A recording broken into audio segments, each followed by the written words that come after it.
अब दिख रहा है ना? इसको वापस बताना है एक बार। यहां तक समझ में आया कुछ कि दोबारा बताऊं? देखो ये सब समझ में आना बहुत जरूरी है। अब दिख रहा है? अब क्लियर आ रही है वीडियो? अब आ रही है कि नहीं आ रही है? अब आ रही है कि नहीं आ रही बताओ?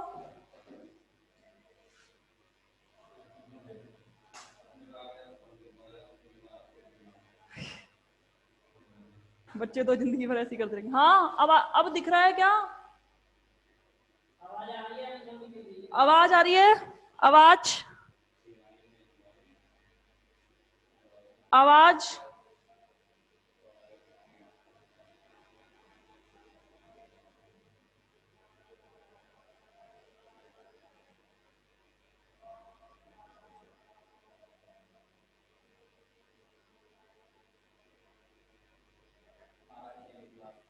सही है?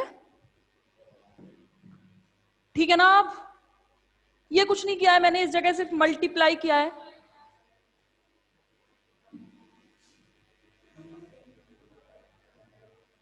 क्या किया है? मल्टीप्लाई कर रही थी मैं इस जगह, देखना एक बार। इक्वल टू, इसका मल्टीप्लाई मैं इससे कर रही थी ना?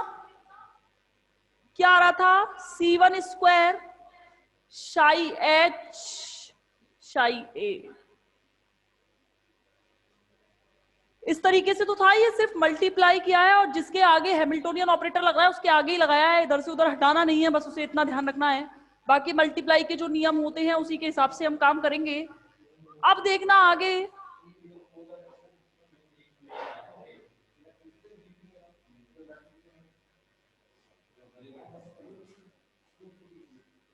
अब देखना यहां से E बराबर अलग अलग कर दूं, इंटीग्रल है, अलग अलग किया जा सकता है।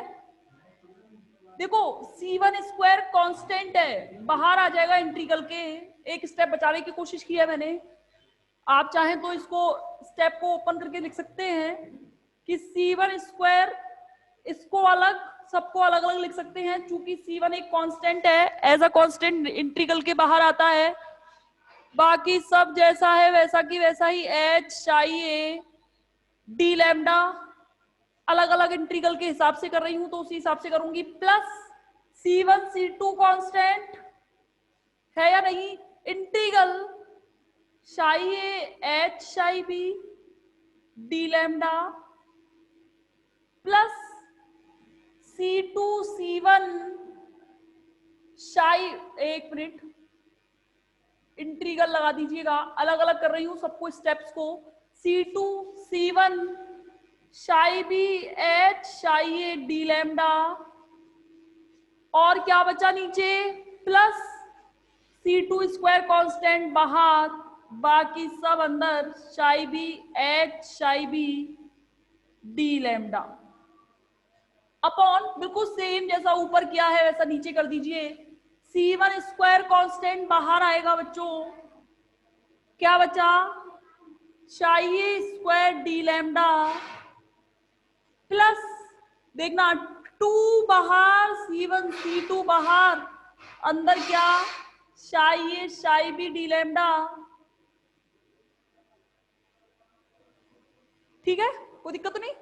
प्लस C2 स्क्वायर बाहर और शाई A शाई B डी लैम्डा। एक मिनट, ये शाई B होगा, आई थिंक शाई B होगा, ये स्क्वायर का मल्टीप्लाई किया होगा, देख लेना एक बार, मल्टीप्लिकेशन गलत किया है मैंने। C2 स्क्वायर, यहां से क्या आया, शाई B स्क्वायर डी लैम्डा। इस स्टेप तक किसी को कोई डाउट है? आना जरूरी है, इस स्टेप तक किसी को कोई डाउट है? हाँ या ना में जवाब दीजिए। इस स्टेप तक किसी को डाउट है? चैट से बताओ एक बार, कोई डाउट कि आ गया? अरे रिप्लाई किया करो, क्यों ऐसे टेंशन लेते रहते हो? या तो हाँ, नहीं तो नहीं, बस दैट्स ऑल। हाँ या ना में तो जवाब देना है कि मैं आगे बढ़ती चलूं, मैं पूछना ही बंद कर दूं। आया मैसेज? विवेक नहीं आया? कुछ नहीं किया। इंटीग्रल देखो, अगर इंटीग्रल x प्लस ऐसे इंटीग्रल्स हैं अलग अलग, 2x plus 2y plus 2z plus, अलग अलग इंटीग्रल्स हैं। यहां लगा हुआ है डी लैम्डा, तो सिंपल ऐसे अलग कर सकते हैं, 2x D lambda plus 2y D lambda plus 2z D lambda, ऐसे अलग कर सकते हैं। तो वही अलग ही तो किया है, लैम्डा को, इंटीग्रल को अलग अलग कर दिया है और कुछ नहीं किया है। अब आगे देखना, इस समीकरण को निम्न मान्यताओं के अनुसार मैं सॉल्व कर रही हूं। देखना, कल भी बताया था मैंने, निम्न मान्यताएं कौन कौन सी? मान्यताएं ये होंगी कि शाई A H psi A D lambda equal to H A, ठीक है। Psi A psi B H psi B D lambda को एच बी भी लिख सकते हैं। Psi A H psi B D lambda बराबर psi B H psi A D lambda, इसको लिख सकते हैं एच ए बी। ये लिखा है उसने अपनी मर्जी से, क्या बोला मैंने? लिखा है इसने। ये दोनों कूलाम अतिव्यापन के नाम से जाने जाते हैं। ये कहलाता है किसके नाम से? ये कहलाता है आपका अनुनाद समाकल, कूलाम समाकल। ये कहलाता है अनुनाद समाकल। और एक और बचा है नीचे, शाई A psi B D lambda बराबर, इसको कहते हैं एस ए बी से रिप्रेजेंट करूंगी मैं, जिसे कहते हैं अतिव्यापन समाकलन।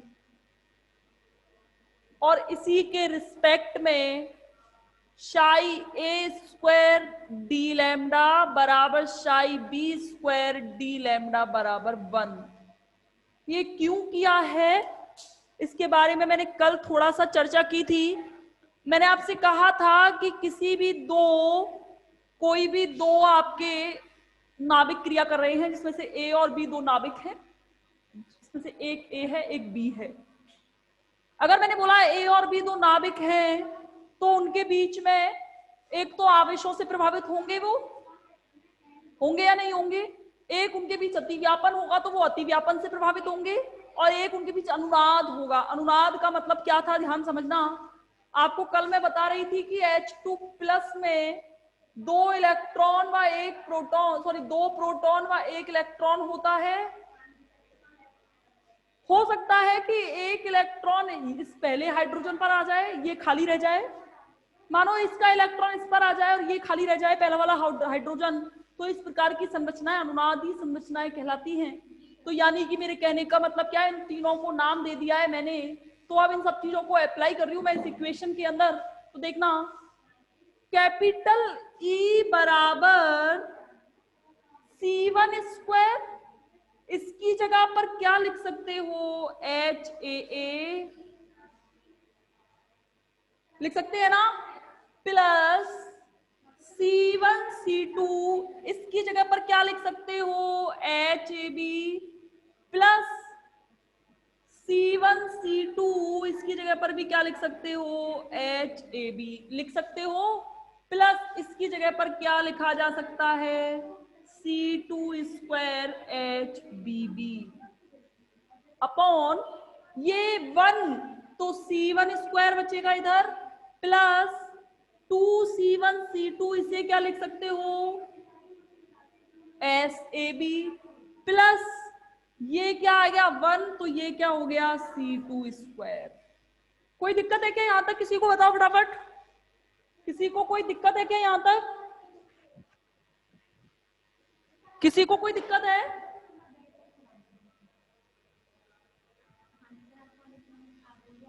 क्या कह रहे हो? समझ में कहां से आएगा? क्यों क्यों नहीं आएगा समझ में?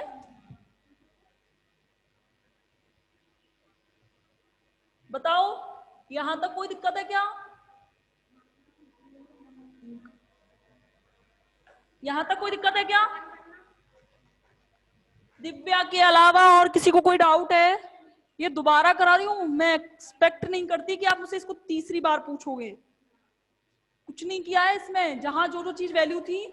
और ध्यान रखना, पेपर में हर साल सा पूछा जाता है डेरिवेशन।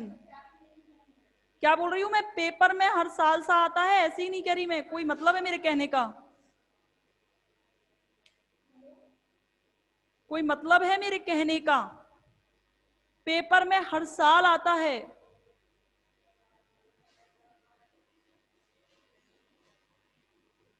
कल भी फिजिकल का पेपर होने वाला है, आपको पता हो तो, थर्ड ईयर का।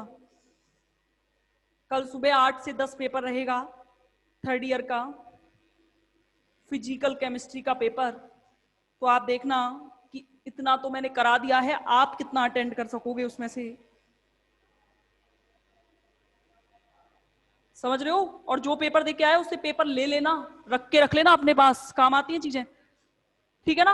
अब आगे देखना, आगे क्या कर रही हूं मैं, ये मिटा दे रही हूं बच्चों।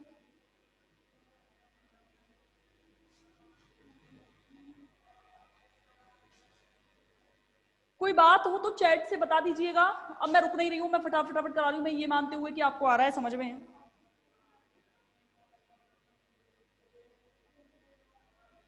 अब देखना क्या कर रही हूं मैं,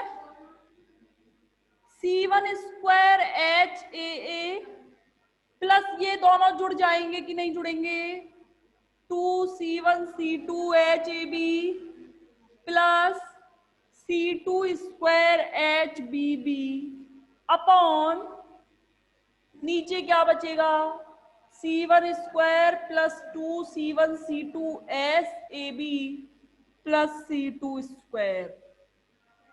अब क्या कर रही हूं मैं, इसमें दो आपको कांस्टेंट दिखाई दे रहे हैं, एक C1 और एक C2।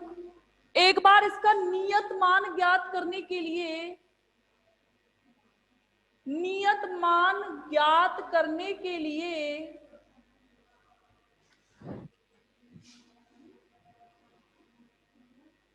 Del E over del C1 बराबर 0, और एक बार करूंगी del E over del C2 बराबर 0।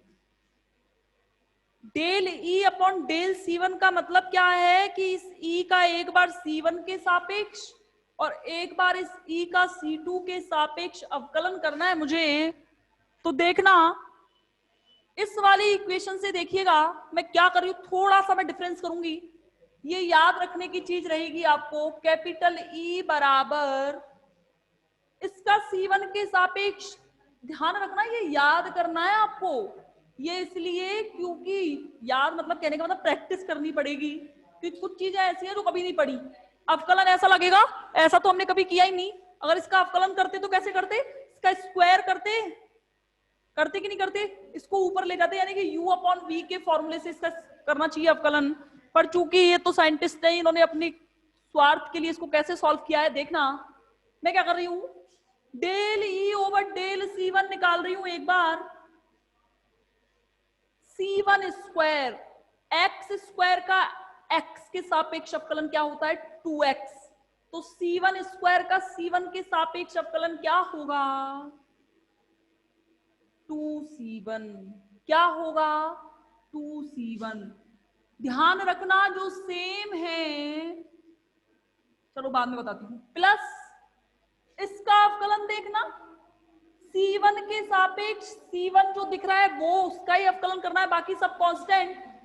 तो देखना 2C2 कांस्टेंट, HAB कांस्टेंट है या नहीं, 2C2 कांस्टेंट, HAB कांस्टेंट, और C1 का C1 के सापेक्ष अवकलन क्या होता है, 1। x का x के सापेक्ष अवकलन क्या है, x का x के सापेक्ष अवकलन क्या है, 1। क्या है, 1। बस अब यहां ये जो एक्स्ट्रा कर रही हूं ये 0 होगा कि नहीं होगा, यहाँ पे C1 कुछ दिख रहा है क्या, यहाँ पे C1 दिख रहा है क्या, और C1 नहीं दिख रहा तो अवकलन करेंगे नहीं, तो उसका अवकलन पूरा कांस्टेंट और कांस्टेंट का अवकलन 0। तो देखना यहां पे से घटाना है E, याद रखना पड़ेगा, और यहां घटाना है E और अतिव्यापन समाकल SAB। ये याद रखना है, अपॉन इसका अवकलन करोगे तो क्या आएगा 2c1 प्लस इसका अवकलन करो c1 के सापेक्ष तो क्या आएगा 2c2SAB बराबर ये क्या है 0। ये तो 0 हो जाएगा c2 स्क्वायर का, होगा या नहीं होगा? Del E over del c2 कोई बता सकता है मुझे क्या होगा? फटाफट, अपने 2 सेकंड का टाइम है, del E over del c2 copy में निकाल के बताओ, फटाफट निकालो और फिर निकाल के बताओ मुझे क्या आया। मैं लिखूं तो उसे मैच कर लेना।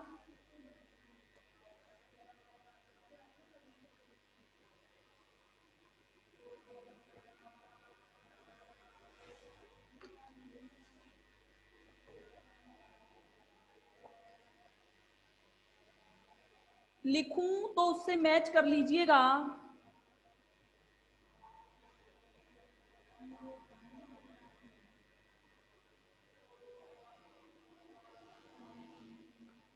देखना क्या कर रही हूं मैं मान के चल रही हूं आपने करा है, ये 0 होगा कि नहीं होगा? इसका अवकलन क्या होगा 2c2 के सापेक्ष कर रहे हो तो c2 का c2 के सापेक्ष 1 और क्या बचेगा c1। मैंने क्या बोला? अलग अलग दिख जाए तो ई ऐसे भी घटाना है, ठीक है? इसका अवकलन करना पड़ेगा ना 2c2HBB अपॉन इस नीचे वाले का अवकलन करो c2 के सापेक्ष ये 0, इसका अवकलन क्या होगा 2c1SAB प्लस 2c2 होगा या नहीं? एक बार चेक करो। कोई दिक्कत है? जिन्होंने बिल्कुल ऐसा लिखा है उनको कोई दिक्कत नहीं, और जिन्होंने ऐसा नहीं लिखा है वो करेक्शन करेंगे अपने में लिखे हुए में। ये क्या है बराबर 0।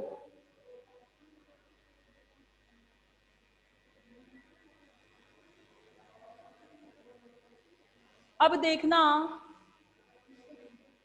बराबर 0 हो गया। ये देखो इस इक्वेशन से देखना, ये तो पूरा 0 में, ये पूरा 0 में, तो बचेगा क्या? सिर्फ ये बचेगा ऊपर 2c1HAA minus E plus 2c2HAB minus ESAB बराबर 0 होगा कि नहीं होगा? ऐसे यहां से देखना, यहां से क्या आएगा 2c1HAB माइनस के ESAB प्लस 2c2, अरे यहां पे HBB माइनस E करना है। मैंने क्या बोला? सेम में से बिल्कुल एक जैसा घटाना है, तो क्या किया HBB माइनस E बराबर 0। हाँ घटा दिया मैंने, गलती हो गई मुझसे, हाँ घटा दिया। यहां पे मैं भूल गई लिखना, E आएगा, ठीक है ना?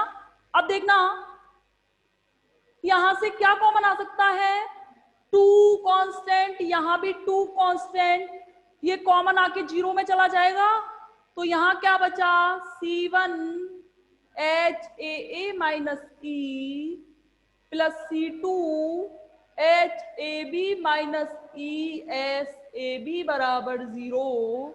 ऐसी सेम नीचे c1HAB minus ESAB plus c2HBB minus E बराबर 0।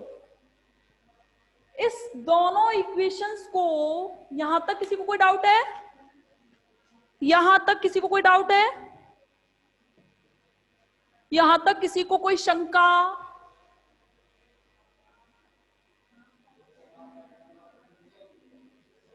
मैम ये, हाँ बताओ HBB है वो SBB नहीं है। कोई दिक्कत किसी को यहां तक? जल्दी बताओ। अब क्या करूं इसको, ध्यान है, जल्दी रिप्लाई किया करो, बताओ। चलूं आगे? चलूं? ओके योगेश, बहुत बढ़िया। अब देखना ये दोनों इक्वेशंस को मैट्रिक्स फॉर्म में लिख रही हूं बच्चों, मैट्रिक्स फॉर्म में लिखने पर, इसे समझने से पहले मैंने आपको कल थोड़ा बहुत बताया था कि दो मैट्रिक्स का मल्टीप्लिकेशन कैसे करते हैं। दो मैट्रिक्स का मल्टीप्लिकेशन माना यहाँ ए है, यहाँ बी है, यहाँ सी है, यहाँ डी है, यहाँ ई है, यहाँ एफ है। इनका मल्टीप्लाई ऐसे किया जाता है, ऐसे। ऐसे कैसे?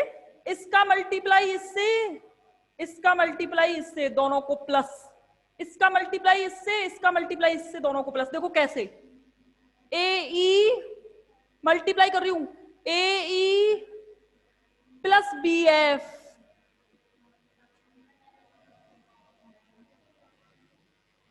सी ई प्लस डी एफ।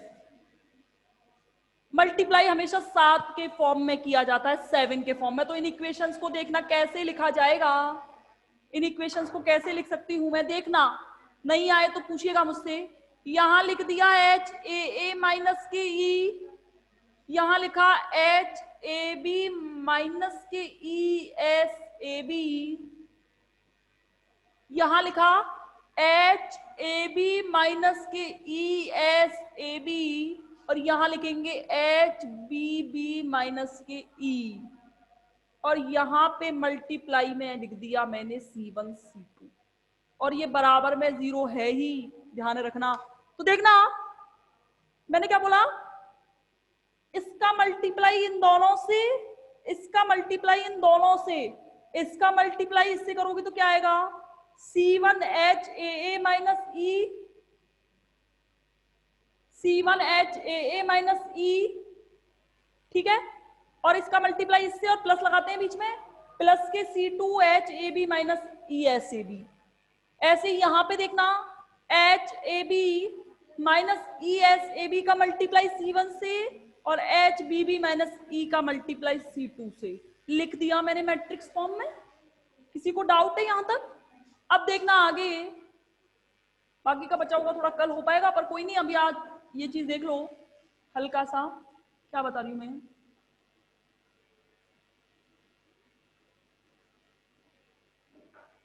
इन दोनों का मल्टीप्लाई 1 है, 0 है।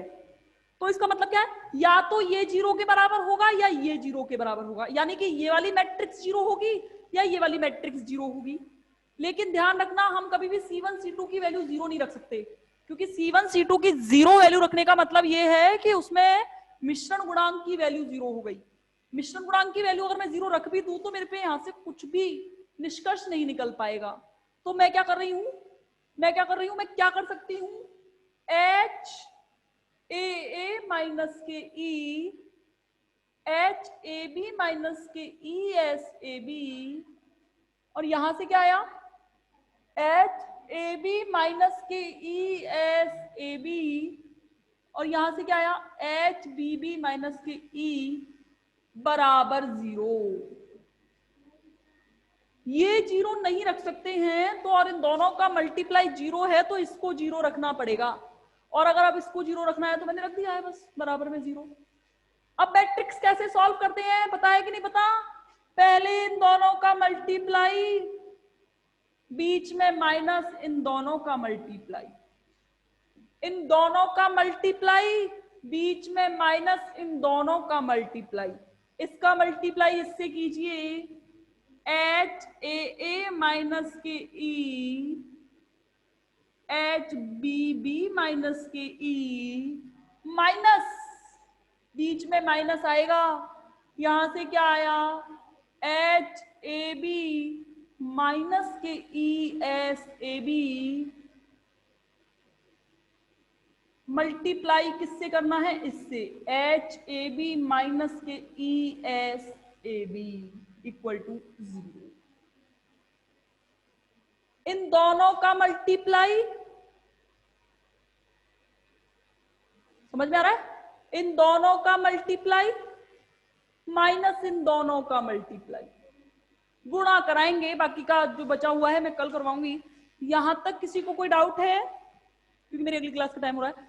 हाँ रुको, यहां तक किसी को कोई डाउट आया या नहीं आया, जल्दी बताओ, यहां तक किसी को डाउट, कुछ थोड़ा बहुत भी बैठा? अरे जवाब तो दिया करो। आ गया सबको? हाँ बोलो मैम। युश्रा के अलावा?